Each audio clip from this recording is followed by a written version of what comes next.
আমার হাজবেন্ড হচ্ছে 2000 সালের দিকে ও বাংলাদেশে চলে আসে আর কি। ওর বাংলাদেশ পছন্দ, যেহেতু আমার শাশুড়ি ছিল চাঁদপুরের মেয়ে। সো এই জন্য আমার হাজবেন্ডের বাংলাদেশ থাকে না, এক একটা মানুষ এক এক রকম বাংলাদেশ পছন্দ, এই আর কি। আর ওর আগের ফ্যামিলির ওর মেয়ে আছে, মেয়ের সাথে আমার রেগুলার কথা হয়, আমার দেখা হয়, আমার এখানে আসে। আচ্ছা, এই যে ভাই চলে যাওয়ার আগে কি আসতো তাদের? সবসময় আসতো।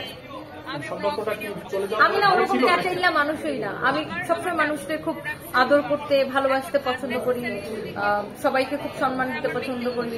আমার হাজবেন্ডের যে মেয়ে রিয়া আগেও আসতো, এখনো আসে। আমি যতদিন বেঁচে থাকবো অবশ্যই, সে আমারও সন্তান, তাই না? তো মানে ওই অর্থে সে আমার সন্তান। উনি আপনাকে কি বলে রাখেন? আন্টি। মা কখনো বলেছে না, কারণ সে আমার থেকে বয়সে বড়। না, ইটস ডিফিকাল্ট। আর আমরা ফ্রেন্ডের মতো, মা কেন বলো, মানে আমরা হচ্ছে যে থাকে না যে রিলেশন, ও আমার মানে সম্পর্কে আমি ওর মাদার, বা মানে এর থেকেও বড় রিলেশন হচ্ছে আমরা খুব ফ্রেন্ডের মতো, মানে অনেক অনেক কথা বলি, অনেক অনেক ফ্রেন্ড। সম্পর্কটা কি চলে যাওয়ার পরে জটিল হয়েছে নাকি আগে ভালো ছিল?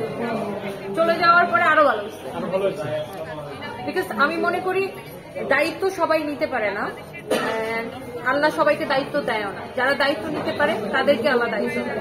তো আমার কাছে মনে হয় এটা এখন আমার রেসপন্সিবিলিটি, যে আমার হাজবেন্ডের বাচ্চাদেরকে টেক কেয়ার করা, তাদের সবকিছুতে পাশে দাঁড়ানো, বা আমাদের যে সন্তান সারফরাজ বা সানভি, তাদেরকে ভালো মানুষ হিসেবে তৈরি করা। বা আমারও বাবা নাই, আমার বাবা মারা গেছে 2019-এ, আমার ভাই বোনকে ভালো মানুষ হিসেবে বড় করা, এটা আমার রেসপন্সিবিলিটি।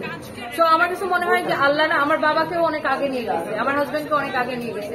তো আমার কাছে মানে এই দায়িত্বগুলো আল্লাহ আমার উপর দিতে সঠিকভাবে পালন করার জন্য। তো দায়িত্ব সবাইকে দেয় না, আমার মনে হয় এটা আল্লাহর তরফ থেকে আমাকে দিচ্ছে, আমি দায়িত্বগুলো সঠিকভাবে পালন করতে।